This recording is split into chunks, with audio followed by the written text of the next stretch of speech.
Basically inguinal hernia हो गया, incisional hernia हो गया, अम्बिलिकल हर्निया हो गया, ये तीनों अलग-अलग प्रकार के हैं। सबसे पहले अगर हम बात करें इंग्वाइनल हर्निया, तो इंग्वाइनल हर्निया मोस्ट कॉमनली हमारा मेल्स में होता है, पेट के निचले हिस्से में, जिसको इंग्वाइनल बोलते हैं और जांघ बोलते हैं। वहाँ भी कोई भी सूजन आ रही है तो वो इंग्वाइनल हर्निया या फीमोरल हर्निया हो सकता है। अगर हम बात करें अम्बिलिकल हर्निया, तो अम्बिलिकल हर्निया हमारा जो नाभि होती है, अम्बिलिकस जिसको बोलते हैं, अगर वहाँ पर कोई सूजन है तो उसको हम अम्बिलिकल हर्निया बोलते हैं, अम्बिलिकल हर्निया। तो इंसिजनल हर्निया हमारी कोई भी पुरानी सर्जरी हुई है, पेट की कोई भी बड़ी सर्जरी हुई है, या सर्जरी होने के बाद कोई घाव बन गया, पस पड़ गया, उस जगह अगर सूजन हमें कुछ टाइम बाद दिखाई दे रही है तो उसको हम इंसिजनल हर्निया कहते हैं।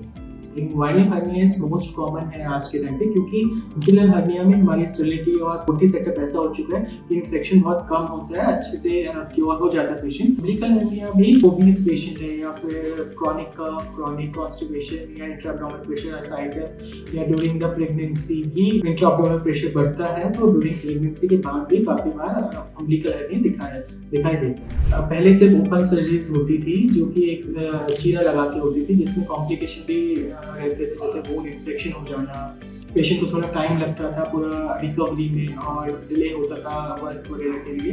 पर अभी अगर हम दूरबीन से ऑपरेशन करते हैं तो 2 या 3 दिन में पेशेंट नॉर्मली अपना काम कर सकता है। हर्निया की सर्जरी अगर प्रॉपर अच्छे तरीके से हुई है, अच्छे डॉक्टर से अच्छे सेटअप में हुई है, स्टेरिलिटी मेंटेन हुई है, मैश अच्छे से डाला गया है, रिकरेंस के रेट बहुत कम हो जाते हैं। मैश बेसिकली अगर मैश अच्छे से फिक्स हुई है तो बहुत कम हो जाते हैं। पर हाँ, इसमें भी कुछ पेशेंट्स के फैक्टर हैं। अगर वो कॉन्टिन्यूसली कफ कर रहा है, कॉन्टिन्यूसली वो कॉन्स्टिपेटेड है, हैवी वेट लिफ्टिंग वगैरह कर रहा है, तो हाँ, उसमें दोबारा होने के चांसेस इसमें हो सकते हैं।